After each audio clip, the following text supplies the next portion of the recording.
Ano novo, novos projetos, novas metas, 2020 chegando aí. Mas será que 2020 realmente é uma nova década? Aliás, será que todo mundo está em 2020?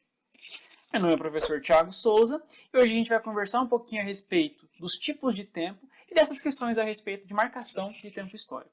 Então, antes da gente iniciar esse embate a respeito de se a gente está numa nova década ou se a gente não está numa nova década, é importante a gente ressaltar o seguinte: indiferente de tudo isso, atualmente a gente está vivendo, a gente iniciou em 2020 os chamados anos 20.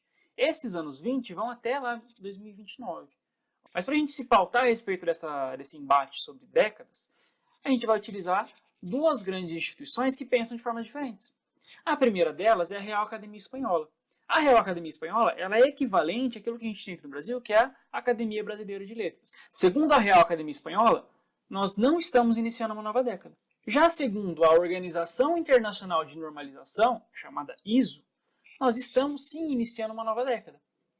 Importante a gente ressaltar que aqui no Brasil a gente tem inclusive uma afiliada da ISO, que é a Associação Brasileira de Normas Técnicas, a famosa ABNT.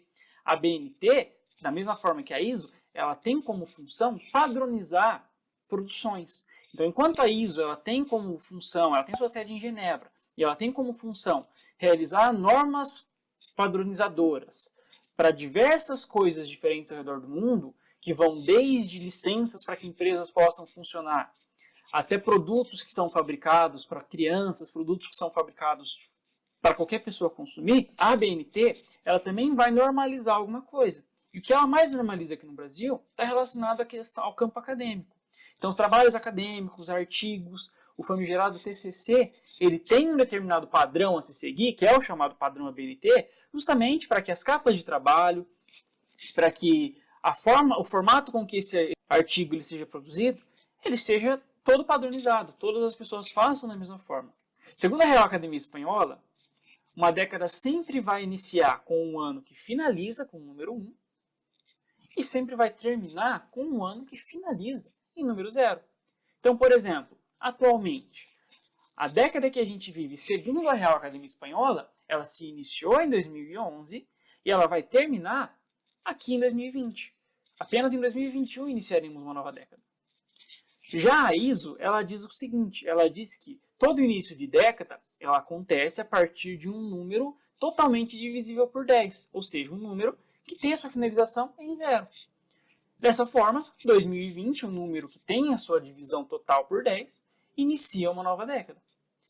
Mas por que há essa diferença entre essas duas organizações? Basicamente porque a forma como eles encontram de fazer essa divisão do tempo histórico é diferente.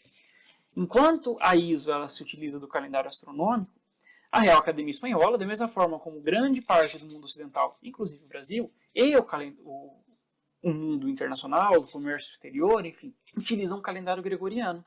A semelhança entre o calendário astronômico e o calendário gregoriano, ela está na questão de que não existe ano zero.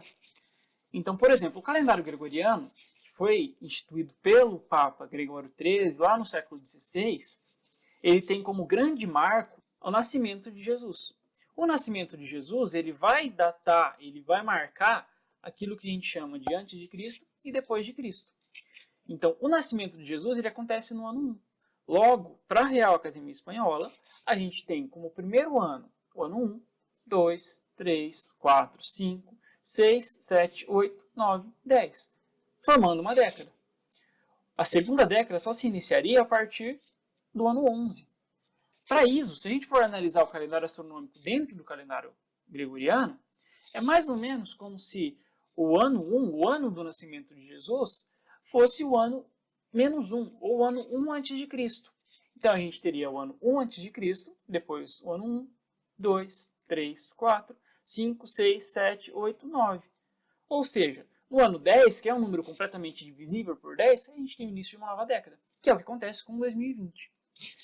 Todas essas questões, elas servem para a gente pensar o seguinte: apesar de o tempo ser uma variável que o ser humano, em hipótese alguma, consegue controlar, ele consegue qualificar e quantificar. Essa qualificação, essa quantificação, nada mais é do que um produto cultural, ou seja, pessoas de um determinado tempo histórico, com um determinado viés ideológico, com determinada visão política, é que vão utilizar dos seus meios para quantificar o tempo histórico. Se a gente pensar, por exemplo, nas características do calendário gregoriano, a gente pode dizer que, primeiro de tudo, ele é um calendário com características cristãs. Por quê? Porque o seu grande marco é um marco cristão, o nascimento de Jesus. Segundo, ele foi instituído por um papa. Fora isso, ele tem uma visão totalmente eurocêntrica, que é uma outra característica. Fora o calendário gregoriano, existem outros calendários que possuem outros marcos históricos e que fazem com que, nesses calendários, nem todo mundo esteja em 2020. Por exemplo, no calendário judaico, a gente está atualmente em 5.780. No calendário chinês, a gente ainda nem entrou em 2020. No calendário islâmico, que tem como grande marco ali a fuga de Maomé para a cidade de Medina, a gente está em 1441. E para os persas, a gente está em 1398. Mas fora o tempo histórico, a gente tem outros tipos de tempo. Aqui nesse vídeo a gente vai elencar o tempo da natureza, o tempo histórico, que a gente vai conversar um pouquinho mais, o tempo psicológico e o tempo cronológico. O tempo histórico tem uma função didática. Então a função dele é justamente auxiliar pessoas que vão estar estudando a respeito de determinado período para que elas consigam se localizar ali na história da humanidade. Então, por exemplo, quando eu falo em 1500, se eu vou estudar alguma cidade europeia em 1500, eu tenho que ter a noção de que os eventos históricos que estavam acontecendo naquele período vão ser determinantes para que as coisas aconteçam da forma como aconteceram. Então, a descoberta para os portugueses do continente americano, a chegada deles até aqui, as grandes navegações, enfim, são grandes eventos históricos que vão estar presentes na vida de uma Europa como um todo e que vão influenciar muito a visão que os caras da época tinham. Mas fora o tempo histórico, a gente tem, como eu já falado para vocês, o tempo cronológico. O tempo cronológico, ele é utilizado pelo ser humano para se organizar no seu dia a dia. Então, horas, minutos, segundos, dias, meses, anos, décadas, séculos, milênios. Uma outra forma de tempo que a gente tem é o tempo da natureza. Então, no tempo da natureza, a gente tem, por exemplo, o nascer e o pôr do sol, o envelhecimento de uma pessoa. Então, tudo isso é relacionado ao tempo da natureza. Por último, o que a gente vai ver aqui nesse vídeo, a gente tem o chamado tempo psicológico, que é a percepção que cada um tem do tempo, ou da passagem desse tempo. Então, por exemplo, 10 minutos em uma viagem que você está gostando muito, muito provavelmente vão passar mais rápido do que 10 minutos realizando uma atividade que você não gosta. Então, aproveitando esse gancho de tempo psicológico, eu vou pedir para você, se esse vídeo passou mais rápido do que normalmente passam outros vídeos que você assiste sobre o mesmo tema, eu vou pedir para que você deixe um gostei aqui embaixo, se inscreve no canal, que dessa forma eu vou ficar motivado a continuar fazendo outros vídeos aqui para 2020, tá bem? Seja 2020 o início de década ou fim de década. Um grande abraço e até mais!